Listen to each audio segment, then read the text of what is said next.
Isang mapagpalang araw at puno ng kagalakan sa ating pagsamba sa ating Diyos, mga kapatid ko kay Kristo. Isa na naman pong pagkakataon upang ating makilala ng lubusan ng Ama sa pamamagitan ng Kanyang salita through the teaching of our Lord Jesus Christ. We are still following our sermon series we entitled The Sermon on the Mount. We started this at the very start of the year 2021. January up to now at atin pong hinimay ang katuruan ni Jesus, starting on the Beatitude and then on the righteousness of God, which are found in chapter 5. We mentioned last time that chapter 6 and 7 are practical actions or applications to what Jesus has taught his disciples in chapter 5. But Jesus warned them that in doing all these, people should be careful na hindi ito binibida para ipakita sa mga tao, because these things are supposed to be done in secret, private or personal matters between God and His people individually. Matthew 6 verse 1, be careful not to practice your righteousness in front of others, to be seen by them. If you do, you will have no reward from your Father in heaven. So that when you give, do it in private. And when you pray to God, also do it in secret. The principles that Jesus was teaching here was that all things done in secret with a pure heart and motive or intention are honorable to the Father, so that He rewards them, those who obey and apply this principle. But Jesus went on to teach not only principles of prayers, but even the right content of prayer. Kung saan ay ating nasimulan last Sunday ang unang bahagi ng prayer. Ano nga ba ang dapat nilalaman o content ng ating mga dasal? As modeled by no less than Jesus, God's Son, who knew prayer better than anyone else in the whole kingdom of God. This then is how you should pray. Our Father in heaven, hallowed be thy name. Your kingdom come, your will be done on earth as it is in heaven. Now, this is the first part. Kung ating sadyain na hatiin ito sa dalawa. At very obvious kung ating mapansin that the first part of the prayer should focus on the person and nature of God. His preeminence, His glory, His being deserving of honor. And in fact, all prayer should be about seeking His will and His kingdom more than anything.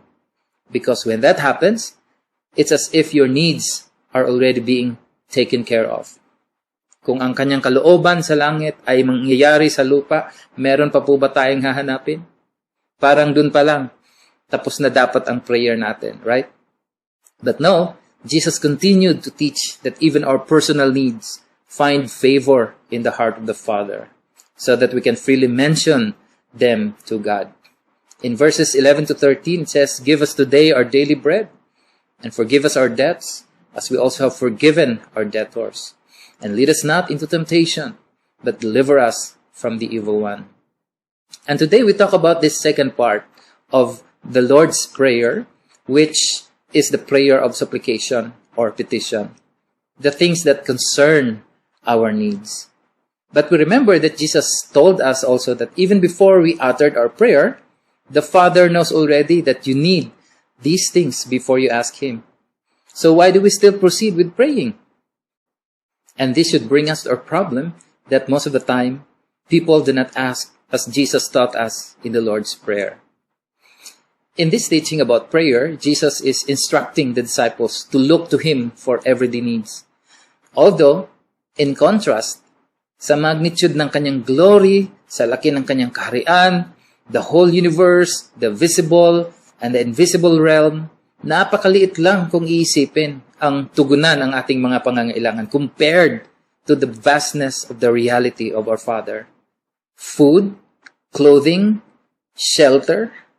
Ano ba naman ang mga ito? If everything existed by a mere command of God, ano ba naman ang mga basic needs natin? But it is amazing that even these, God wants to know that there is joy in His heart to supply us with these basic needs, upang ilagay ito sa Kanyang agenda, sa Kanyang format, kung paano tayo mananalangin. Bakit may format pa? Dahil kung tayo ang pababayaan, we'd rather pray for our wants rather than for our needs. And sometimes we are deceived to believe that needs are all materials. Classic example, we hear people say, Kung may pera lang sana ako, solve na sana tong problema ko. Or na-save na sana tong aking relationship. Or nagkaroon na sana ako ng security sa aking buhay.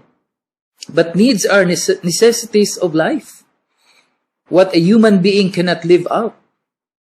And that is why Jesus purposefully laid it out in His prayer. And that they should lead us our principle. That Jesus' prayer pattern is aligned with our truest needs. And it includes the three areas of our tripartite beings. The physical, the emotional, and most of all, the spiritual. Our basic needs are not only food for the body, but essentials for the soul, which is relational. That's why, as we have already been forgiven, we also need to forgive others because that deals with our emotional health. Hindi po mabuti sa puso ang hindi nagpapatawad dahil emotional burden ito. And the third need is, or has something to do with the unseen realm, the spiritual. And this is the most neglected need that we need to ask God for. Because we are vulnerable to the attack of the enemy. But most often we don't recognize this. That is why, deliver us from evil. But what is more amazing is that this prayer model does not only cover our tripartite being, but also transcends time. Because our daily bread covers the present, forgiving others deals with what is past, and protection against temptation deals with our future. So let us start with this first need. Give us today our daily bread. Actually, Jesus connects this with the story of the Israelite people in the wilderness, when every morning they would gather manna as their food. The food was designed to last only a day and could not be stored. If you plan to store it, you'll be disappointed dahil kinabukasan, may uod na yon.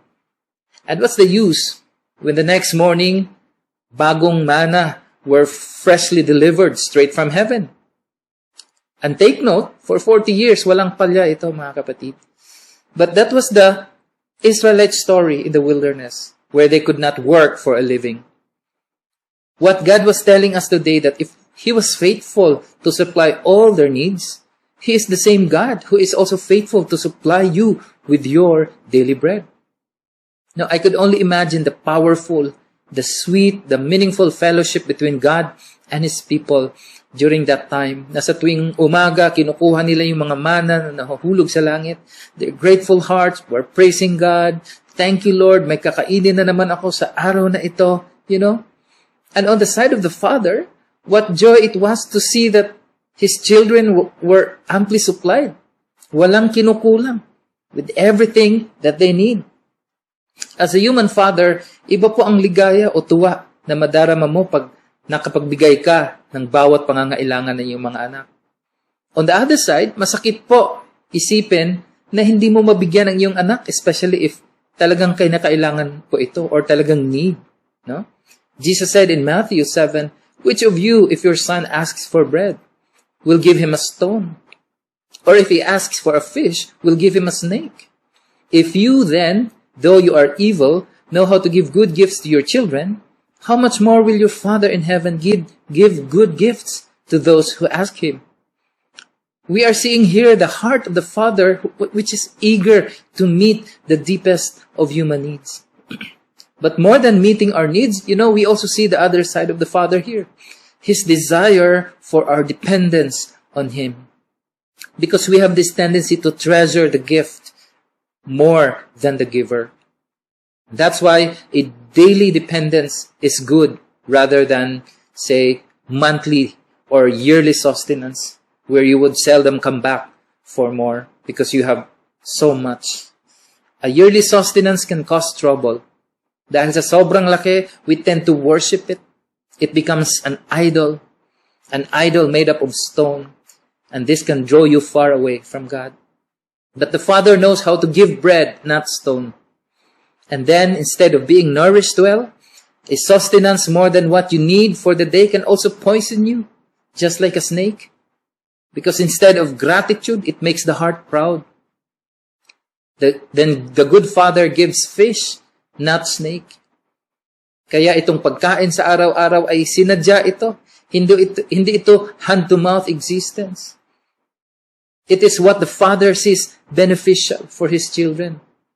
A daily dependence a daily acknowledgement and recognition of our Father's kindness and goodness that will draw us closer and closer to Him. These are words from the wise man Solomon, who recognizes this principle. He said, "Give me neither poverty nor riches, but give me only my daily bread.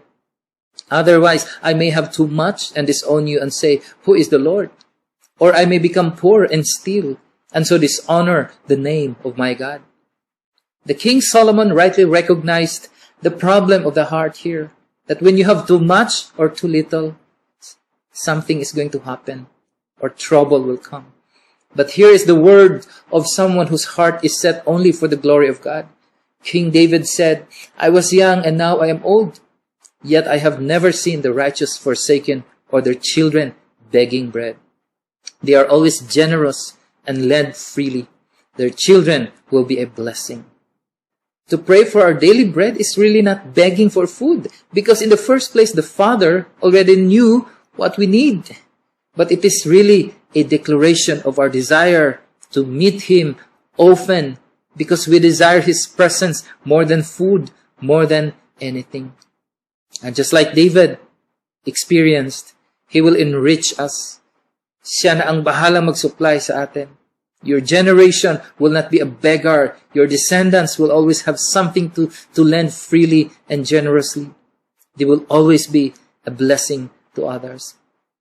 The second need that Jesus wanted to include in our prayer is in the area of forgiveness. And forgive us our debts, as we also have forgiven our debtors. Now, Jesus uses the term here, debt, for sin. Dahil in reality, ang kasalanan naman talaga ay pagkakautang. This is a failure of our duty. But what is good news is that we've been forgiven of our sins already through the death of our Lord Jesus Christ. When the Father forgave us of our sins, this meant that He wiped away the stain of that sin and He restored us back to our communion with Him. And this is the basis of our ability to also forgive others, because this is a reflection of that truth and reality in ourselves. Now, Jesus in this context is not speaking about forgiveness of the sins or the debts that can bring us to hell. Because in fact, this prayer are for the children of God already, those who have been forgiven eternally of their sins. In other words, those who have been saved. So let's classify these two kinds of forgiveness: the judicial and the parental forgiveness. The judicial forgiveness is the positional forgiveness granted by God through the work of Jesus Christ. In Romans 8 verse 1, "Therefore there is now no condemnation for those who are in Christ Jesus." And by that act of judicial forgiveness, all your sins, past, present, future, are totally and completely forgiven forever. Now, this is the doctrine of justification. You are justified and declared righteous before the Holy God, not by your own action, but through the deeds and death of Jesus Christ. This judicial forgiveness has been taken care of, even without you lifting a finger. And we don't even need to pray for it. We only have to thank God for it. But this is not what Jesus was trying to emphasize here in this context. What Jesus was emphasizing on this prayer is the parental forgiveness. Because here we are not dealing with God as a righteous judge, but we are dealing with Him as the God who is a loving Father. That though we sin, our relationship with Him doesn't end, but something is lost in the level of its intimacy. Kung nagkakasala ang aking mga anak, anak ko pa rin sila. I'm still their father. All I needed to hear is, "I'm sorry, Papa." Then that intimacy is restored. When David sinned against God with his immorality with Bathsheba, he wrote this psalm reflecting a deep theological truth about his relationship with Him. "Restore to me the joy of your salvation." Hindi niya sinabing, "Restore to me your salvation," but the joy of your salvation. Alam ni David his security of that salvation. But the intimacy which brings joy is a daily thing. It is our daily sanctification. It is our journey of going away and returning back to God. And this is a daily need, because just like David, although he is called the man of God, or the man after God's own heart, still he has the tendency to wander away and fall. And we need that cleansing and restoration every time and every day. Hindi po ba nagsasawa at maubusan ng pasensya ang Ama natin kung pabalik-balik tayo upang humingi ng tawad? The answer is no.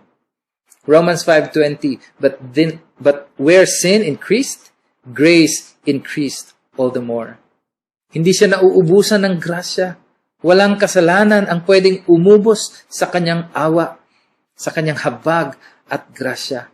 He is more than eager for us to return and be reconciled so He can give back that joy of intimacy that He reserved for all His children. All you need to do is confess your sins, and He is faithful and just and will forgive you of your sin and will purify you from all your unrighteousness. And you know, the more you experience the richness and of the forgiveness of God, it is easier for you to forgive others. This is your emotional health that God is providing you so that on a daily basis, you can easily and readily forgive others. The Father knows that we need this handy. Meron ka dapat nito dala-dala every day para sa iyong kapwa. Kaya the issue of anger, the issue of unforgiveness should not be found in the soul and heart of a child of God, because this need has already been provided for. And thirdly, Jesus teaches that we need spiritual protection, and that our Heavenly Father can also provide this as well, so that we can overcome the fiery darts of temptation coming their way. Matthew 6:13, and do not lead us into temptation, but deliver us from evil. This prayer focuses on our spiritual protection against the unseen enemy. This prayer calls for us to depend on God for our for our spiritual strength, so that in times of temptation, we will not succumb to sin. But sadly, this is one of the most neglected prayer item among Christians. Temptation is common to all, and yet di natin alam kung kailan ito darating sa atin. Nagugulat na lang tayo, nahuli na pala tayo sa bitag ng kasalanan dahil hindi natin nabigyan ng pansin ang spiritual side na ito. In fact, this was the prayer of Jesus that He warned His disciples about in the Garden of Gethsemane nung gabi na siya ay pinagkanulo. He said, "Watch and pray so that you will not fall into temptation. The spirit is willing, but the flesh is weak." Jesus went through a previous ordeal with temptation, prior to His ministry when Satan tempted Him on the wilderness. He was tempted on 3 aspects or dimension of life as a human being. Number 1, in turning the stone into food, which is physical. Number 2, to be given authority and splendor if he worships Satan, which is about emotional, And number 3, to throw himself from the temple top to the ground. Anyway, if he is the Son of God, surely he can command the angels to protect him. That's temptation against spiritual pride. But Jesus did not succumb to all of these. He knew that Satan's temptation was aimed to destroy the fulfillment of God's salvific plan for the world. In other words, Satan will do all that he can through these temptations in order to steal, to kill, and destroy all the good and beautiful plans that the Lord has prepared for all His children. And we cannot afford to end being defeated just because we are unaware of this powerful enemy. But God is able to protect us and to deliver us from evil. And this should bring us to our promise today, that whenever we pray, we share in the benefits of His kingdom, power, and glory. Matthew 6 verse 13b, "For yours is the kingdom and the power and the glory forever. Amen." Now, with this as the ending of the prayer model of Jesus, it gives us a very solid assurance that every petition in this prayer promises us something that God already guarantees. The kingdom belongs to the Father. Is there anything that He cannot give? The power is His. Is there anything that can be against us? No. In all of this, we are more than conquerors. 2 Peter 1 verse 3, His divine power has given us everything we need for a godly life through our knowledge of Him who called us by His own glory and goodness. The one who loved us, He also holds the power that sustained the whole universe, so that all needs, whether physical, emotional, or spiritual, He is able to supply it for us, being a good father to His children. In other words, this petition is sure promise from God, so that this prayer is not like in a begging fashion, but rather it is simply claiming to what is already ours and available in Jesus Christ. Therefore, the more we understand about the promises of God, the richer our prayers become. Prayer then becomes an expression of joy and worship, and most importantly, an expression of faith, which is confidence in what we hope for and assurance about what we do not see. So this week, as we desire to approach our Heavenly Father, there are 3 things that may be practical in connection to what we have received today in the message of Jesus. Number 1, record. Look around you and recognize the many provisions that God has already given you, and list them one by one in your prayer journal. You will see that nothing is indeed lacking in there. Lahat po, kinumpleto yan ng Panginoon. And this becomes your spiritual exercise or response kung gaano kadetalyado ang ating Ama upang tustusan ka sa iyong pangangailangan to the minutest detail. Kung baga, counting your blessings and name them one by one, see what God has done. Then turn those details into praises as you pray the Lord's Prayer in your family gathering this week. Number 2, recall. Another faith exercise is to recall the unconfessed sins that you committed. Sometimes in our guilt and shame, we just allow the days to pass by without really intentionally confessing those sins. Kumbaga parang kinakalimutan na lang natin sa hiya natin. Ang ending, nakakalimutan nga natin without processing it correctly. Our verse in 1 John says, if we confess our sins, He is faithful and just and will forgive us our sins and purify us from all unrighteousness. Without confessing it, nandun lang yun. We knew our Father is holy and we must confess those things that get in the way of our intimacy with Him.